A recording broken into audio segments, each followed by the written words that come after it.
Hello and welcome to our Group 1 presentation on Starbucks, an international organisation that prides itself on producing a great cup of coffee whilst growing corporate social responsibility values globally.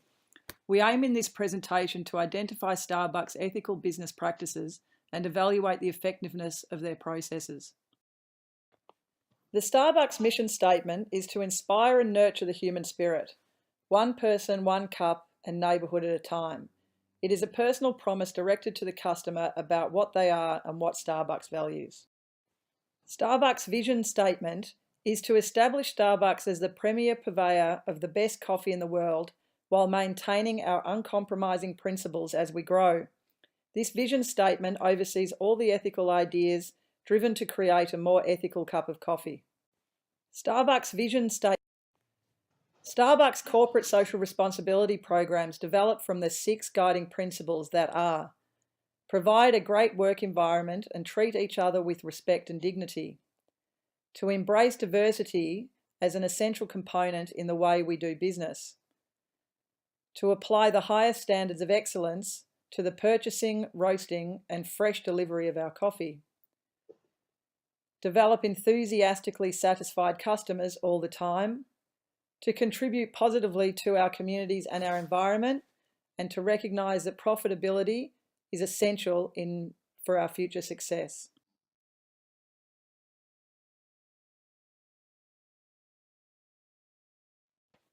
Their organisational structure is top-down, with the CEO and headquarters in the United States of America.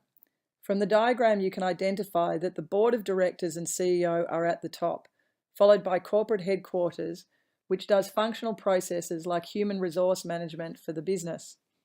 Geographically, there are 4 regions with their own divisional heads. Regional divisions are encouraged to diversify what they offer to improve customer satisfaction. For example, popular snack foods offered in Russian stores are likely to be different to foods offered in the Asia-Pacific region. There are also product divisions that cover departments for merchandise, baked goods, and coffee-related products. It is believed that marketing in specific areas helps assist in growing the markets.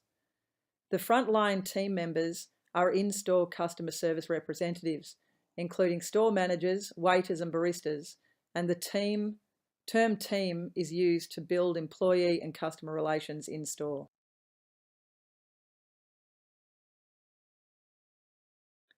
Shared Planet is the Starbucks flagship project dedicated to supporting communities globally. With the byline "where we live, where we work, and in the countries where coffees are produced," Starbucks works to apply their triple bottom line and corporate social responsibility values globally.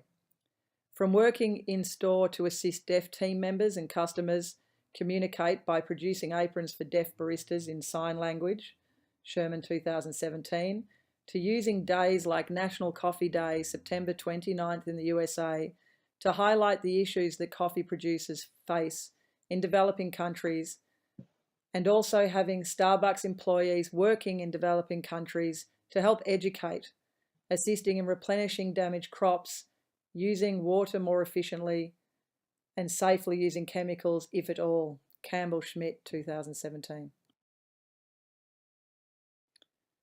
Starbucks has many stakeholders to consider, both nationally and internationally.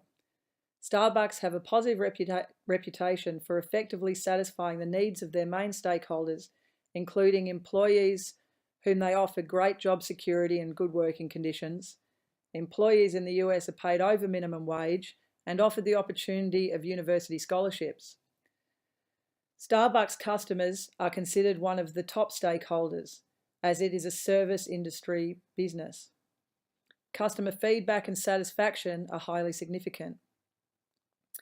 Investors know they are investing in a company that prides itself on its corporate social responsibility mandate. They are investing in ethical values and a high-performing stock. Starbucks uses its cafe program, Coffee and Farmer Equity, to create greater biodiversity and shade areas in coffee-growing regions. Chemical use is also reduced by paying a premium for organic products. Suppliers are also supported through the payment transparency provided by the CAFE program and the Supplier Diversity Program, which shares Starbucks supplier investment. Finally, Starbucks has a considerable amount of governments to work with, as it is a leading coffee house globally. Starbucks has many stakeholders to consider, both nationally and internationally. Starbucks have a positive reputation for effectively satisfying the needs of their main stakeholders, including employees whom they offer great job security and good working conditions. Employees in the US are paid over minimum wage and offered the opportunity of university scholarships. Starbucks uses some defensive strategies in its marketing. The counter-offensive defense is a cautious procedure that involves reacting to a business contender's hostile strategies. Starbucks used the counter-offensive defense when McDonald's launched its McCafe brand latte $2 cheaper than Starbucks. In response, Starbucks teamed up with Burger King and began selling Starbucks Seattle Best Coffee for as little as $1. Another defensive strategy is the mobile defense, making changes in existing products, putting a new twist on the classic. Starbucks offered the espresso lover more options with the blonde espresso, smoother and subtly sweet. Starbucks also use offensive strategies to build their market. The bypass attack is the most backhanded promoting system embraced by the challenging firm with a view to outperforming the opposition by attacking its easier markets. Kotler, 1999. Starbucks also use offensive strategies to build their market. The bypass attack is the most backhanded promoting system embraced by the challenging firm with a view to outperforming the opposition by attacking.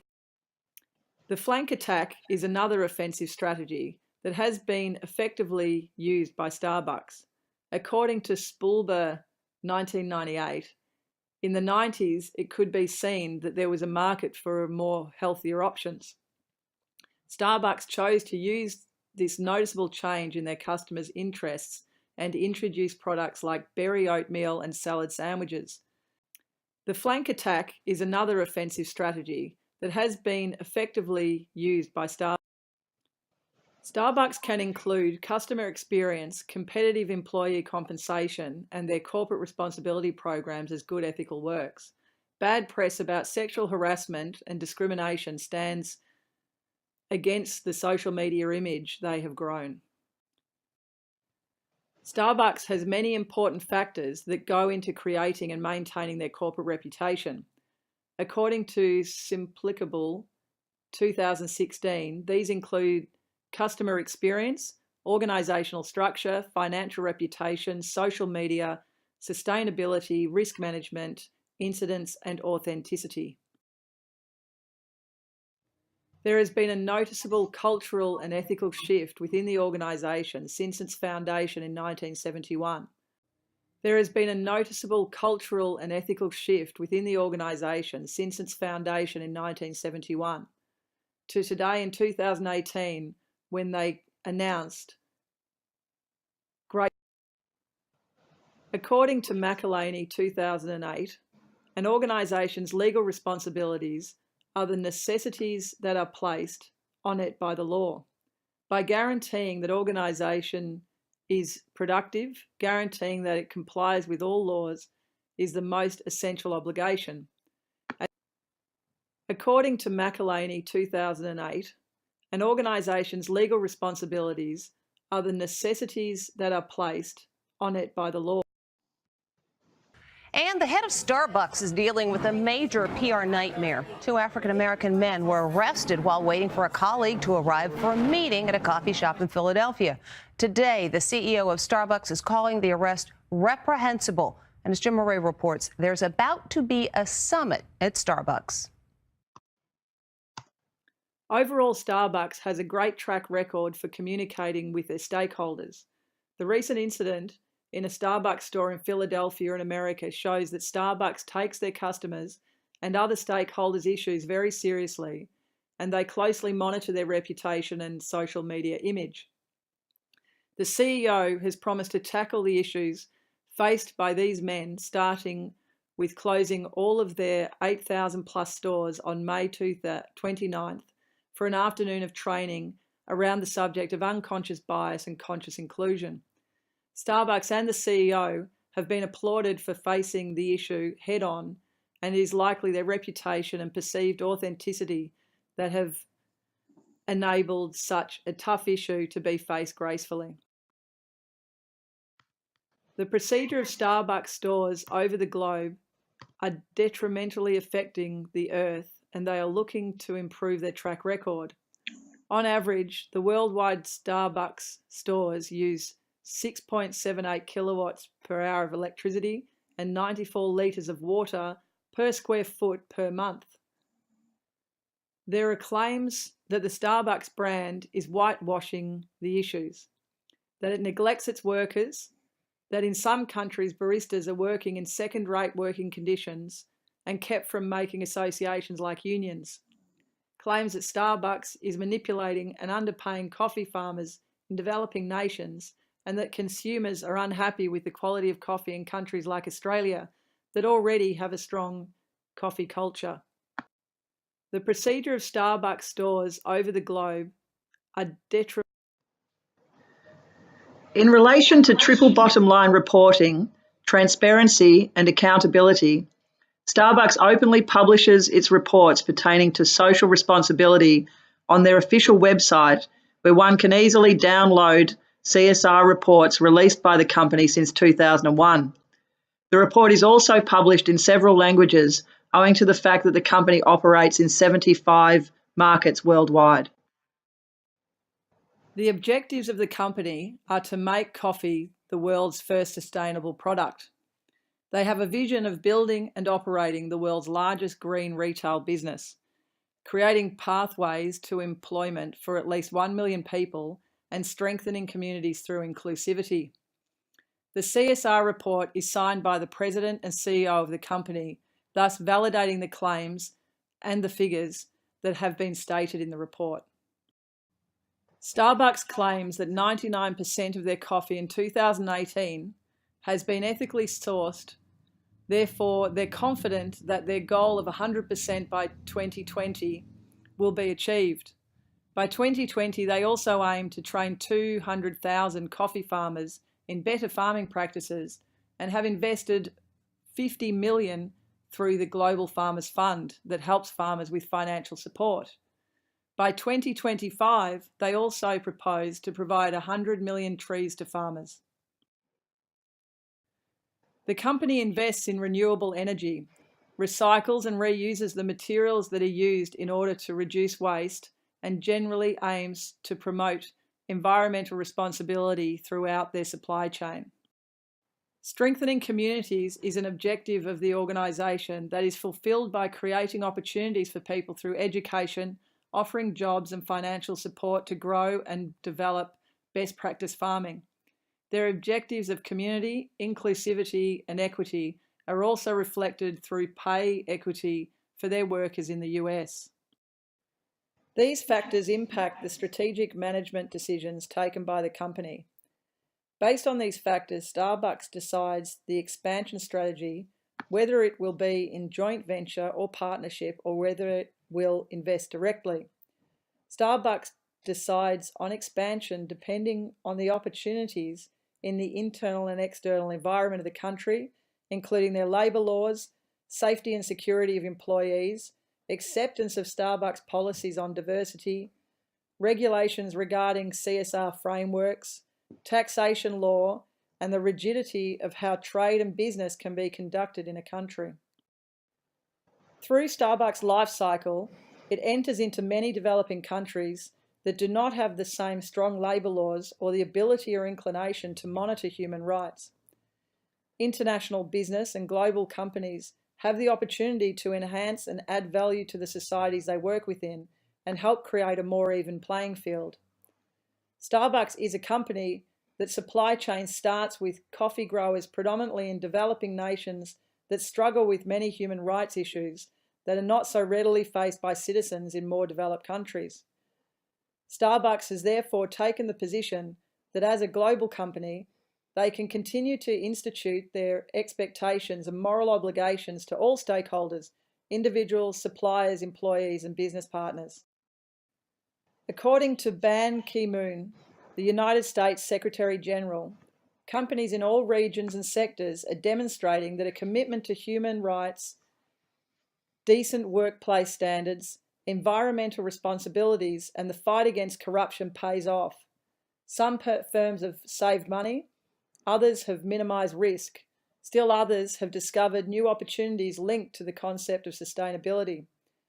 Australian Human Rights Commission 2018. Global businesses have to consider what cultural and social norms are to be respected and celebrated in countries they work within and what moral obligations they bring from their own societies. Starbucks meets different laws and expectations in each country it enters. It is a global company that from its vision asks its employees to work towards a more inclusive and equal global society, yet has to face the fact that its supply chain ends in developed countries. Many countries like Australia, Canada, and the United Kingdom have strong labour laws that cover the conduct of corporations and protect individuals and workers' rights.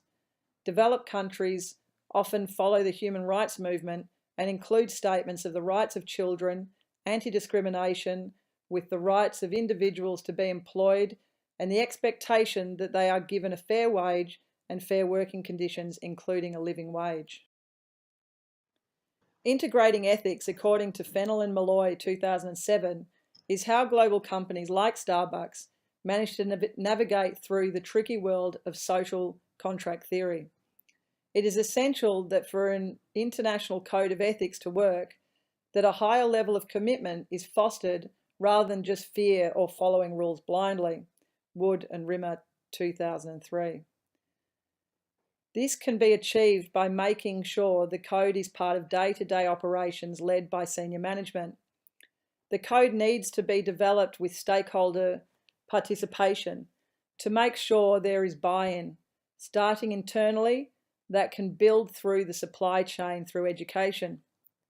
For a code of ethics to be sustainable, there also needs to be an organisational transparency as to why and how the code of ethics came about.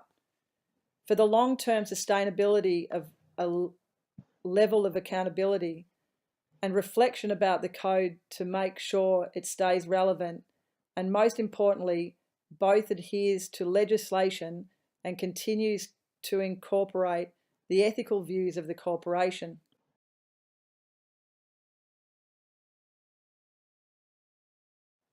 Starbucks coffee production starts with often very remote coffee plantations in developing countries and travels a complex road through processing that takes many steps and specific processes before it starts to look like the product we drink.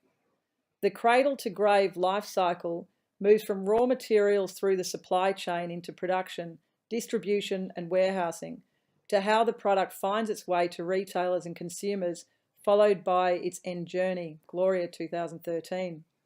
According to Planet Ark, coffee byproducts often end up in landfill. However, some companies have started using old coffee grinds as fertilizer and energy production.